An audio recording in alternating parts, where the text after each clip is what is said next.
Hello दोस्तों, good morning. स्वागत है आप सबका मंडे मोटिवेशन के इस बेहतरीन सेशन में।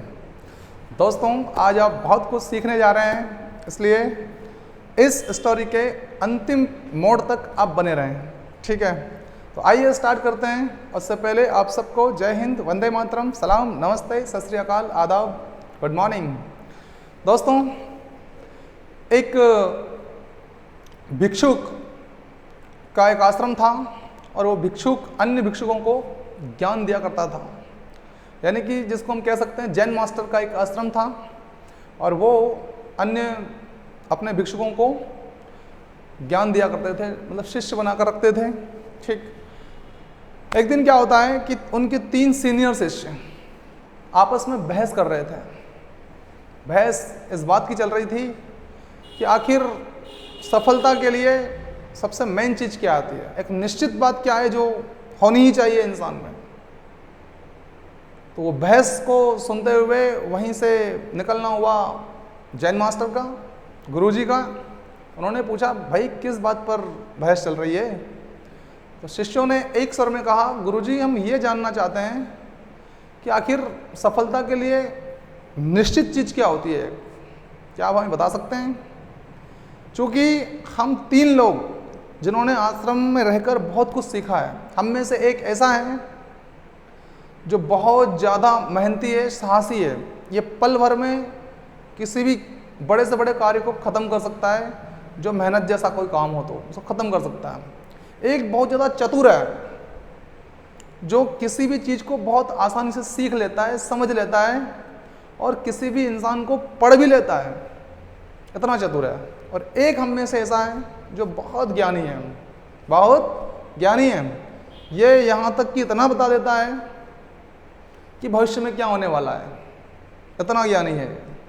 और इसके बाद भी हम इस बात पर चर्चा कर रहे हैं कि आखिर इन तीनों में से ऐसी कौन सी चीज़ है, इन तीनों क्वालिटीज़ में से ऐसी कौन सी क्वालिटी है जो सफलता के लिए बहुत ज़रूरी है। गुरुजी ने कहा, बेटा आपका प्रश्न जायज़ है और मैं आपके इस प्रश्न को प्रैक्टिकली जवाब देना चाहता हूँ। इस प्रश्न का मेरे पास कल ही एक राजा का निमंत्रण आया है तिब्बत से। आप उस निमंत्रण में जाइए मेरी ओर से, और मुझे पूरी उम्मीद है कि आपको इस प्रश्न का जवाब मिल जाएगा। और साथ में एक हमारा जूनियर शिष्य है, इसको भी आप साथ में ले जाइए, जूनियर को भी ले जाइए। ये आपसे बहुत कुछ सीखेगा और ये भी आपकी प्रतियोगिताएं देखेगा, प्रतियोगिता में बहुत कुछ इसे सीखने को मिलेगा। गुरुजी की बात को मानकर चारों शिष्य अगली सुबह रास्ता ले लेते हैं अपना और स्टार्ट करते हैं अपनी यात्रा। लगभग 50 दिन की ये यात्रा थी दोस्तों। इस 50 दिन की यात्रा में लोग बढ़िया से अपने ज्ञान का विस्तार करते हुए, आपस में बातचीत करते हुए, तर्क वितर्क करते हुए अपना रास्ता काट रहे थे, चल रहे थे। इसी बीच में कुछ दृश्य सामने आते हैं और वहाँ पर देखा जाता है कि एक बड़ी सी जनसभा हो रही थी जहाँ पर एक प्रतियोगिता होने वाली थी। बीच में भी वो प्रतियोगिता दूसरी है जो बड़ी प्रतियोगिता में ये लोग जा रहे हैं। वहाँ पे छोटी सी प्रतियोगिता थी जिसमें भी इनाम अच्छा खासा दिया जाना था, है ना। तो जो ज्ञानी भिक्षुक था उसने कहा कि यार 2-3 दिन में ये प्रतियोगिता जो है समाप्त हो जाएगी, क्यों ना मैं इस प्रतियोगिता में भाग लेकर अपने गुरु का मान बढ़ाऊं और यहाँ से जो भी दान दक्षिणा मिलेगी इनाम स्वरूप वो अपने आश्रम में लगा देंगे। तो आप लोग जो 3 लोग हैं, आप चलिए, मैं इस यात्रा को 3 दिन की यात्रा को कवर कर लूँगा घोड़े से। ठीक है, आप लोग चलिए, मैं आ जाऊँगा, मैं इस प्रतियोगिता में भाग लेता हूँ। तीनों भिक्षुक उसकी बात सुनकर चले चलते हैं, आगे चलते हैं। आगे जाकर देखा जाता है कि एक बड़ी सी धर्मशाला बनना का कार्यक्रम चल रहा था।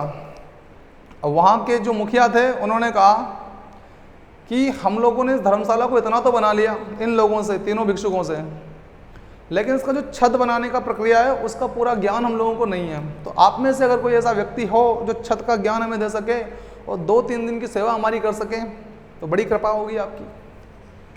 तो उनमें से जो मेहनती भिक्षुक था उसने कहा ये तो हमारे लिए बहुत आसान सा काम है, आपने पूरा बना ही लिया है, छत डालने का ही काम है।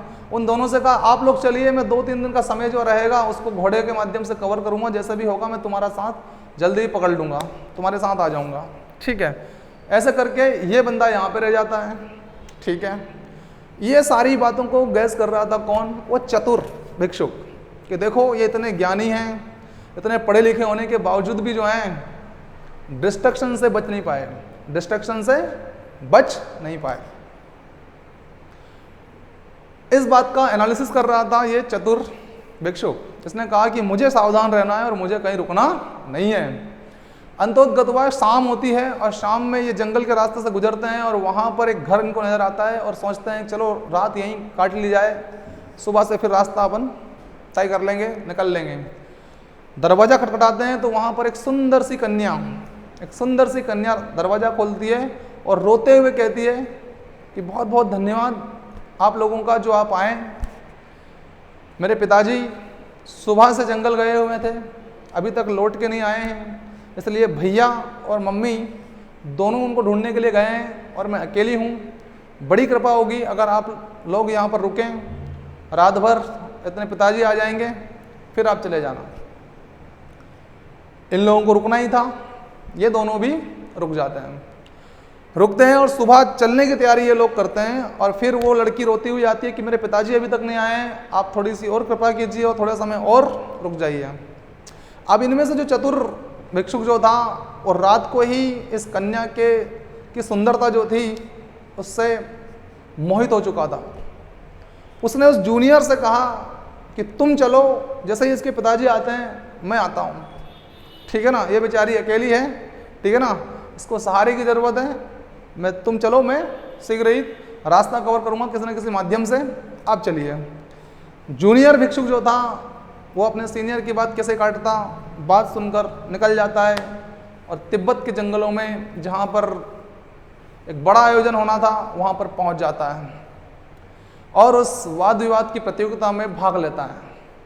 और जब ये भाग लेता है तो वास्तव में जिस आधार पर इसने जो कुछ सीखा था इन तीनों बड़े महाज्ञानियों से, महामेहनतियों से और महाचतुर लोगों से, उसी ज्ञान के आधार पर इसने उस वाद विवाद प्रतियोगिता में हिस्सा लिया और उस प्रतियोगिता को अपने नाम कर लिया। दोस्तों, वो व्यक्ति जो जूनियर था वो सीनियर हो गया। आज के दौर में हो गया, नहीं हो गया, जीत गया। गुरु ने जिस मकसद से भेजा था वो मकसद जूनियर ने पूरा कर दिया। तीनों शिष्य एक दिन की देरी से पहुंचते हैं उसी सभा में, उस प्रतियोगिता हाल में, और ये देखते हैं कि हमारा जूनियर जीत चुका और हम प्रतियोगिता से बाहर हो चुके हैं। ठीक है दोस्तों, कुछ समझ में आया आपको क्यों जूनियर जीत जाता है और क्यों सीनियर हार जाते हैं? एक विशेष गुण है इस जूनियर में जो हर किसी के अंदर होना चाहिए, और वो गुरु ने जो कहा था कि सफलता के लिए एक निश्चित गुण क्या होना चाहिए, वो चीज़ का उत्तर इन लोगों को मिल गया यहाँ पे। क्या? सफलता के लिए सबसे प्रमुख गुण है हमारे पास परसिस्टेंसी। इंसान के पास अगर परसिस्टेंसी है तो उसका सफल होना तय है। तय, अटलता, दृढ़ संकल्प का जो विचार होता है, वो बंदा परसिस्टेंसी के साथ चलता रहा, अटल रहा, नो डिस्ट्रैक्शन। परसिस्टेंसी उसी के पास होती है जो नो डिस्ट्रैक्शन को फॉलो करता है। समझ गए? परसिस्टेंसी का मतलब नो डिस्ट्रैक्शंस। तो ये बंदे ने अपनी जो मंजिल थी वो प्राप्त कर ली और अपने गुरु का नाम रोशन कर दिया। किसके दम पर? परसिस्टेंसी के दम पर। दोस्तों, यदि आपके अंदर भी परसिस्टेंसी नाम का गुण है तो जगाइए उसे, उसको उत्प्रेरित कीजिए, जितना हो सके उतना उस पर फोकस कीजिए और परसिस्टेंस हो जाइए, उस गुण को जगाइए। यहाँ से हम लोग 3 बातें सीख सकते हैं। Number 1, persistency is power. बहुत शक्तिशाली है परसिस्टेंसी का गुण। कैसे? एक नदी पहाड़ को काट कर अपना रास्ता बना लेती है। इसलिए नहीं कि पानी जो होता है वो पहाड़ से ज़्यादा ताकतवर होता है, बल्कि इसलिए क्योंकि वो पानी लगातार उस पहाड़ पर काम करता है, लगातार काम करता है और अंततः नदी पहाड़ में से रास्ता बना लेती है। ओके दोस्तों, नंबर 1। नंबर 2, दूसरी बात, परसिस्टेंसी जो होती है ये एक बेहतरीन क्वालिटी है। इस क्वालिटी के दम पर दूसरी जो हमारी कमियां होती है ना, उन कमियों को ख़त्म करके दूसरी बड़ी बेहतरीन चीज़ों को सीखा जा सकता है। क्योंकि परसिस्टेंस के गुण के कारण क्या होगा कि आप लोग किसी काम को एक बार करने में लग गए तो लगे रहेंगे, इस गुण के कारण आप लगे रहेंगे और उस काम की बारीकियों को सीखते रहेंगे। जैसे आप लोग पढ़ाई करते हैं तो पढ़ाई में लगे रहो, एक समय ऐसा आ जाता है कि सारा डाटा हमारा क्लियर हो जाता है, राइट। लगे रहने वाला गुण है ये। परसिस्टेंसी कौन सा गुण है? लगे रहने वाला। तो जो कमियां होती है वो दूर होती है और क्वालिटीज डेवलप होती है, ठीक है। तीसरी और अंतिम बात है कि कुछ लोग बाहर से बहादुर हो सकते हैं, बहुत ज्यादा तेज हो सकते हैं, राइट, लेकिन परसिस्टेंसी एक छुपा हुआ गुण होता है दोस्तों, और ये छिपा हुआ गुण तब निकल के आता है जब बहुत मुश्किल में व्यक्ति होता है, राइट। और जब बहुत मुश्किल में व्यक्ति होता है तो परसिस्टेंसी बाहर निकलती है, और इसीलिए कुछ लोग वो कर जाते हैं जिनसे कुछ उम्मीद नहीं होती है, ऐसे बड़े काम अपने नाम कर जाते हैं दोस्तों, वो इसी गुण के कारण कर पाते हैं। परसिस्टेंसी होती है उनके पास। हम लोग कई बार ये अंदाज लगा लेते हैं किसी के बारे में, क्या करेगा ये, इससे कुछ नहीं होने वाला है, लेकिन कई बार वो इतिहास रच देता है। किस गुण के कारण? परसिस्टेंस के गुण के कारण। दोस्तों, परसिस्टेंसी होना बहुत जरूरी है। निरंतरता आपके जीवन को बदल सकती है। बिना किसी भटकाव के, बिना किसी डिस्ट्रक्शन के अपने लक्ष्य की ओर आगे बढ़ते रहिए, आप जीत जाएंगे। Thank you very much. Bye, see you, शब्बा खैर।